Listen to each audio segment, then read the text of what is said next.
Elise Quevedo here. We just got back from Mobile World Congress Barcelona 2023, where many mobile and tech brands showcase their latest devices and solutions. And I was able to catch up with globally recognized networking and security analyst, Will Townsend. Hey, Will, it was really nice to see you in Barcelona. How are you? I'm great, Elise. It was so good to see you. It's been way too long. What a great event. I wrote a Forbes article, providing some of my insights and my feedback. I know we're going to jump into that. Yeah. But I actually, right after the event, I jumped in my truck and I drove from Texas to Florida No way. to my, Awesome.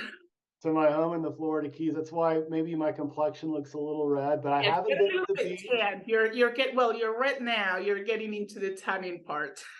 But I haven't been to the beach that much. I've actually been here working remotely and doing some remodeling projects. But hey, you and I talked about getting together and sort of, talking about our insights from the event. So I'm super excited about this. Exactly. I mean, Will, we have been talking about doing like cut-up videos for such a long time, and we've known each other forever. And actually, this is our first video that we're doing together. So Yeah. let's talk about Mobile World Congress 23. I mean, Will, I'm still personally catching up with some of the online summits because I always feel there isn't enough time to see everything during the 4 days. And for me personally, from what I was able to experience on site, of course, a few brands stood out. Nokia, Qualcomm, and T-Mobile came out strong, making a huge announcement I remember it was the carrier space in regards to carrier aggregation technology. Then you had CTE announce more eco-friendly and green products and solutions. Huawei made a statement by having the largest booth of the whole event and having more executives on site to talk to. We had Google, who showcased the latest developments in the Android space. They highlight some of the brands they work with, like Samsung and Xiaomi, OnePlus, Oppo, and of course, the metaverse. The metaverse was a huge area that many booths highlighted, moving beyond 5G, then Wi-Fi 6. So I felt like this year there was a really good mix of mobile tech brands and telcos and other vendors. So Will, with so many brands and topics to check out from everything that you saw, what were your top highlights from Mobile World Congress this year? Well, I mean, you ran through a lot of stuff, right? And so I had the luxury of focusing on networking infrastructure. It's kind of boring. My colleague, Anshul Sag, that I record a weekly 5G podcast with, he covers more exciting things. He covers end devices, AR, VR, metaverse, and that sort of thing. But I think from my perspective, looking at it from the infrastructure standpoint, obviously the news with Nokia was huge. So Nokia made a big splash on Sunday before the event actually started. They had their big reveal where they unveiled a new brand mark. And the idea there is to recast themselves as a business to business solution provider. There's no question that they were in the mobile handset business and the consumer business for many years. They've recently exited that. They have licensed the Nokia brand to another company under a white label agreement. Their name escapes me. Anshul would know, but that brand mark will stay consistent with that consumer phone business. But I kind of talked about the new logo looking like it came from a science fiction movie. What's really interesting is sort of hieroglyphical looking, but with all the marks sort of together, you can clearly see Nokia, and that's by design. Executives shared that the new brand mark connotes collaboration, but it's going to take more than just a new brand for Nokia to be successful. So Pekka Lundmark has been the CEO for a couple of years. I learned recently that he actually started his career at Nokia back in 1990, had worked for the company for a decade, moved on, and then eventually came back to Nokia 2 years ago to helm things. He's done a lot of great things. He's flattened organizational structures, created end-to-end accountability, but that hasn't resulted in the stock price turnaround. And also from a profitability standpoint, Nokia's had some pretty positive things that they've been working on. They kind of missed the mark with their FPGA strategy from a silicon perspective when you look at ReefShark and how that gets embedded into a lot of the RAN infrastructure that they're so accustomed to being successful with. But at the end of the day, Pekka shared 6 sort of key strategies for turning the business around. One of them I found interesting. It was refocusing on the portfolio. And I think from my perspective, that just sort of addresses some of the missteps with the roadmap and that sort of thing. So big splash for Nokia.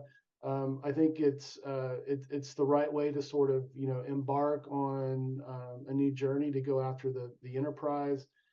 That's where all the profit pools really lie and the predictability really lies. And certainly their service provider business, their carrier business, they admit that, and Ericsson as well, that they've been able to take advantage of some of what's been happening geopolitically with Huawei and that sort of thing. But to your point, and that kind of leads me to my second observation, Huawei had a huge presence at the event. And it was interesting because it's been a couple of years and they've sort of been off the radar screen, but they came back this year at Mobile World Congress in a big way. They had the largest booth on the show floor, but there were other booths that were pretty big, like you mentioned, Qualcomm and others.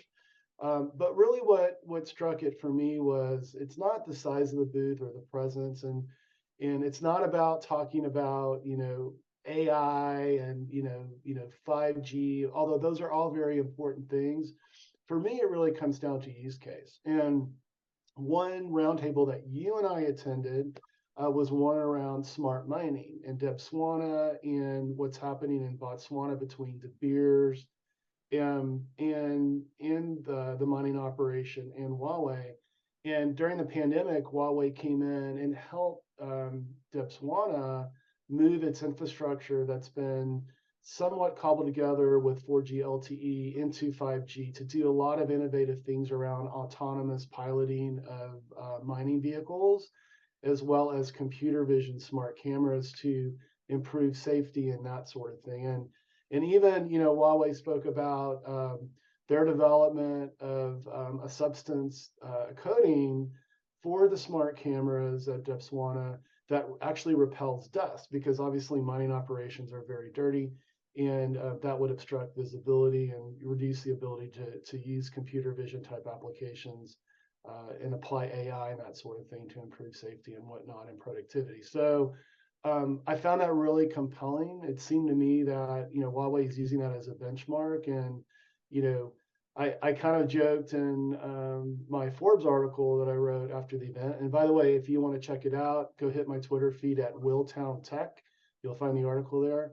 But I kind of joked, the headline was, the rumors of Huawei's death were greatly exaggerated. So, despite the efforts, by the West to thwart their efforts in cellular infrastructure, they made a very, very bold statement there. So for me, those were 2 really big observations. Now, there were some others, one around Hewlett Packard Enterprise and their acquisition of Athonet.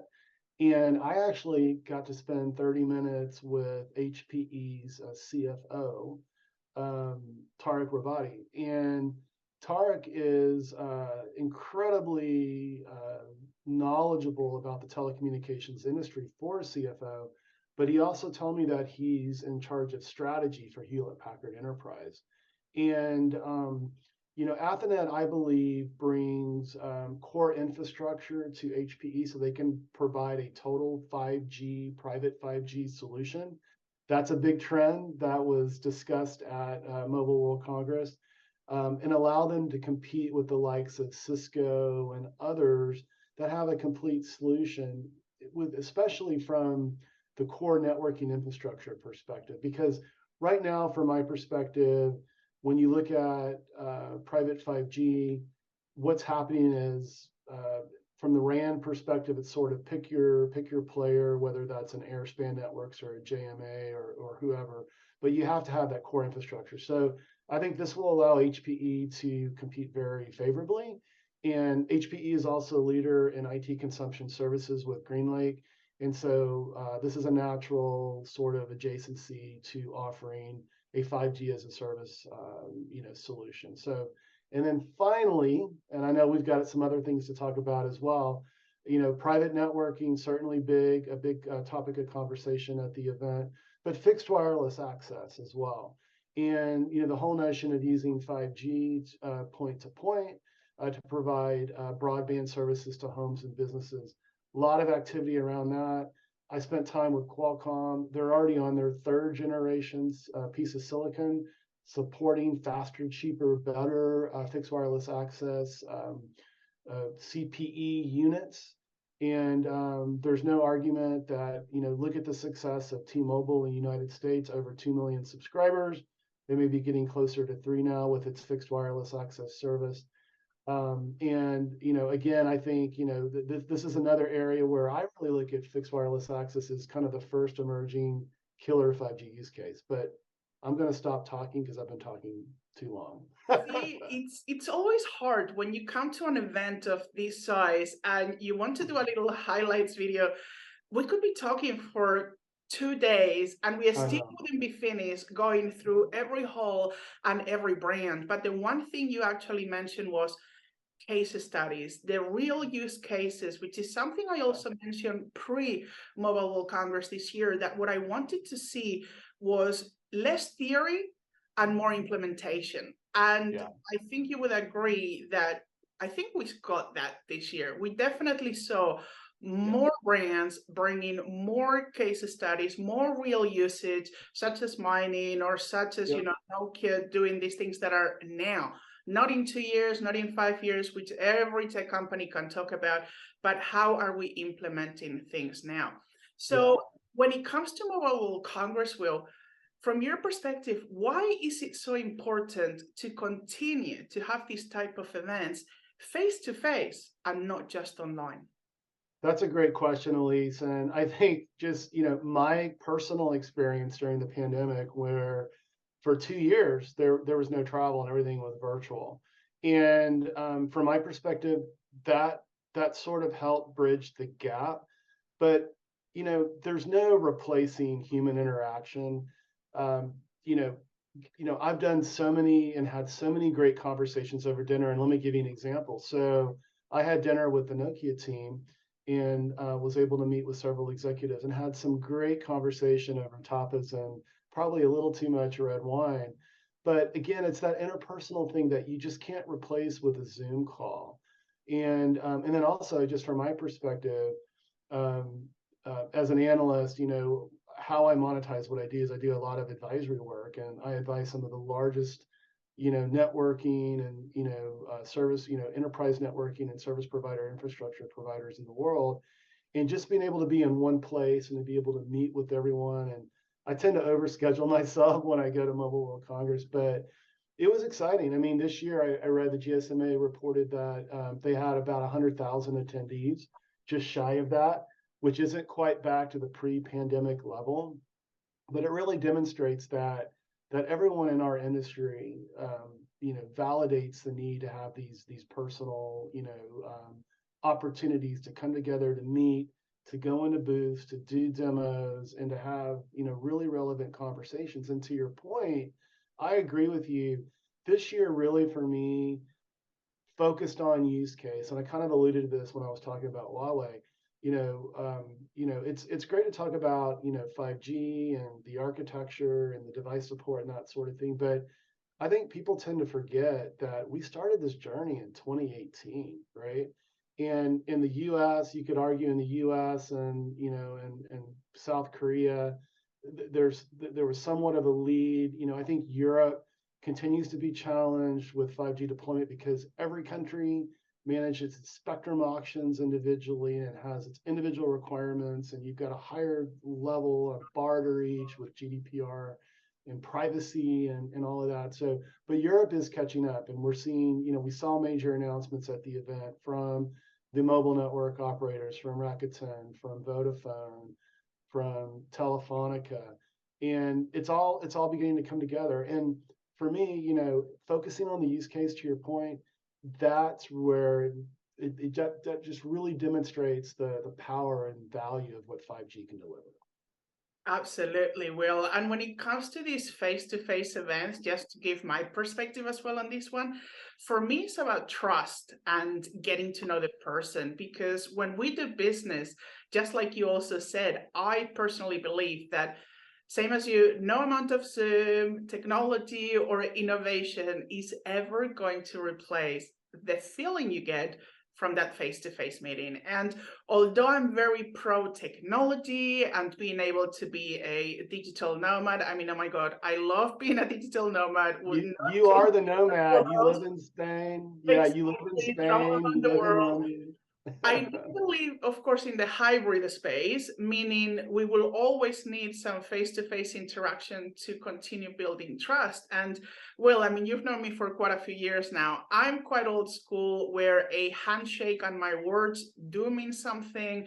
And we now live in a society where I think it's so simple to pretend online or to not be who you say you are, that Yeah. sometimes we need that validation face to face to understand what someone is like. Then you can follow everything online afterward. Just like you said, oh, I had a great dinner with Nokia. I also sat at a couple of dinners with PR people and a couple of other brands.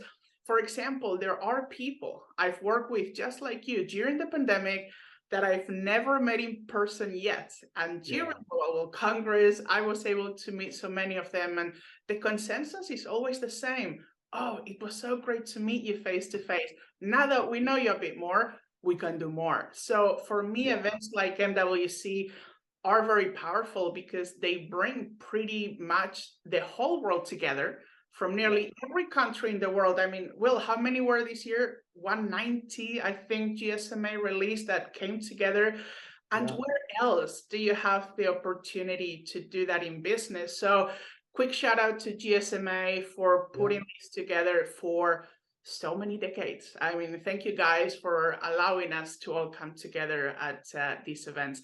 And last question today, Will, as an analyst, what are your tech trend predictions for this year based on what you saw during Mobile World Congress 23?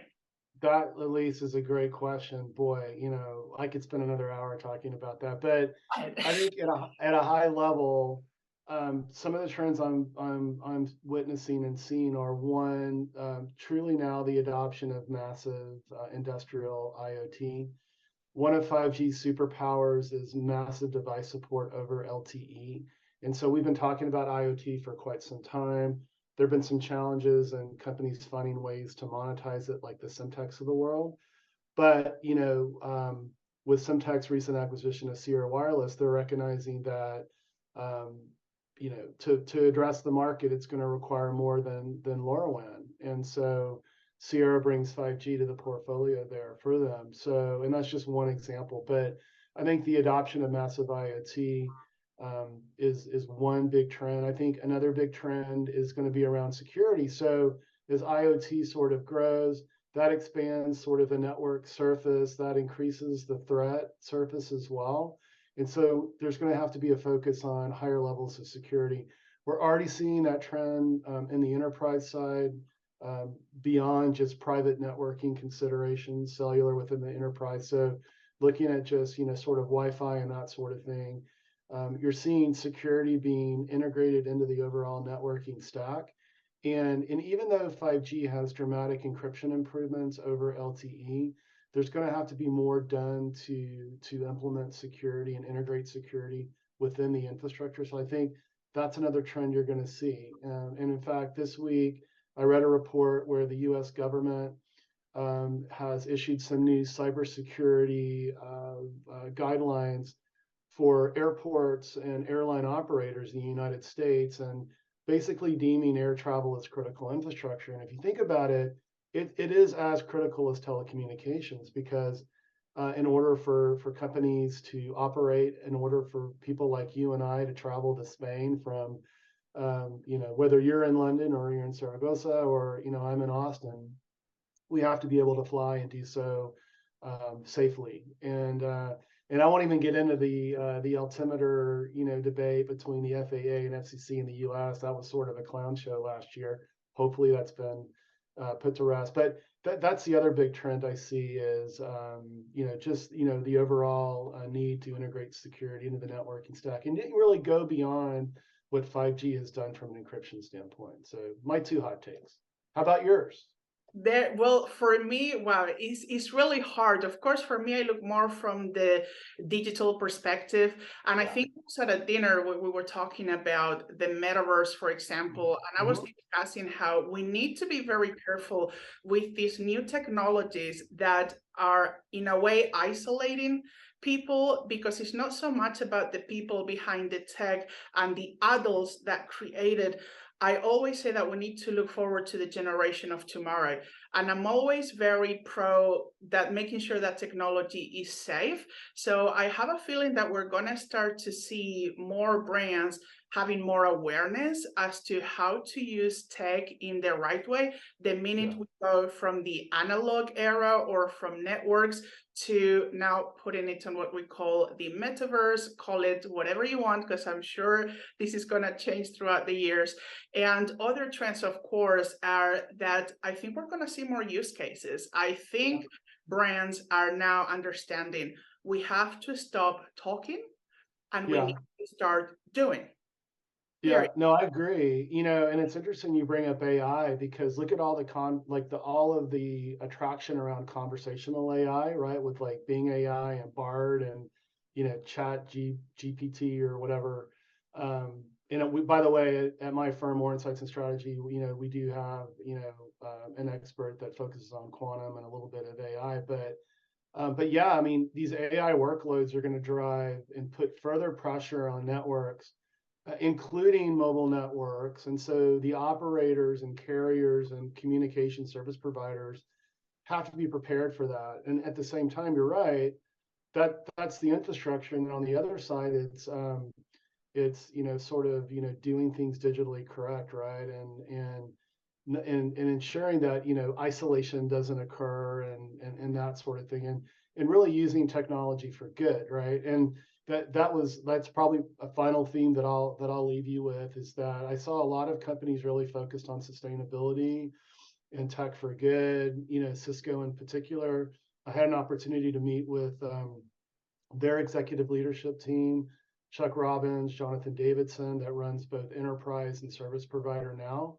And Cisco is amazing in its focus on sustainability and that sort of thing.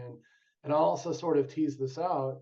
I'll be traveling with Cisco over the next several months in support of my book, The Human Network, which is my first book that I'm writing about the digital divide and how connectivity can drive social inclusion, economic prosperity, and that sort of thing. And I'll be visiting 4 parts of the world.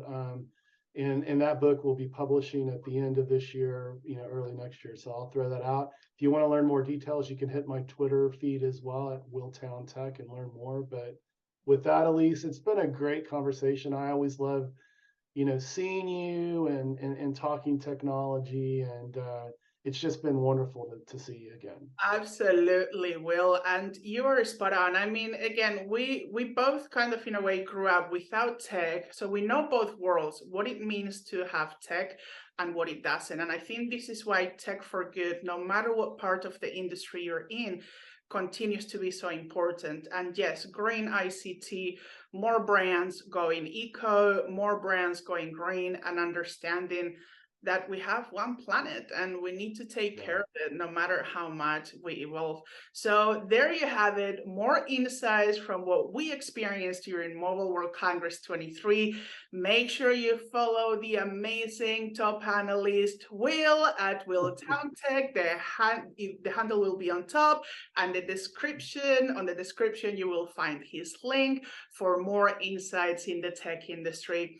Will, again, thank you so much for your time today. It was a pleasure. This is Elise Quevedo. Until next time.